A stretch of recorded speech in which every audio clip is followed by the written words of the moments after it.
gudoomiyaha gobolka Togdheer Maxamed Muuse Diiri ayaa maanta si rasmi ah u soo afjaray khilaafin muddo ka aloosnaa dugsiga 15 May oo sababay in guud ahaanba waxbarashada dugsigan ay xidhanto kadib markii ardayda wax ku barata rabshado ka abuureen dugsigan kulan uu maanta gudoomiyaha gobolka Togdheer Maxamed Muuse Diiri oo la yeeshay waalidiinta ardayda dugsigan ayaa lagu soo gabagabeeyay khilaafkani waxaana uu barasaabka gobolka Togdheer Maxamed Muuse Diiri oo halkaasi ka soo jeediyay hadallo cadcad oo ku taxalluqa dardaaran iyo waano harbiyaha wada cabtaan oo iskuulkiiba wada dhigataan oo garoonkiiba wada tageysaan oo dadkiiba iska taqaanaan oo ilaahay meel buu idin wada dhigay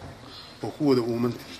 cidda dambe aanu ku soo qaban ama ay iskuulka ay ka dhacdo waan idin sheegaya qabyaalad bay u kala fadhiisteen inaanan aabahood iyo hooyadood midna wax weydiinay wax alla waxay iyagana wax uma filaa dal iyo dadtoona wax uma filaa ballankii ilaahay ma dheeraan u diray waan idin sheegaya ciidan wuxuu ku filan yahay ma jirto waalidka ka soo dabooya isaga waxba ku tari maayaan ha ku xeel lafiisi buu khasaariyay oo taabkaagii buu khasaariyay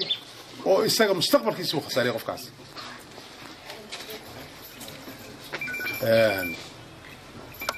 harbiyaha wada cabtaan oo iskuulkiiba wada dhigataan oo garoonkiiba wada tageysaan oo dadkiiba iska taqaanaan oo ilaahay meel buu idin wada dhigay oo ku wada uumantii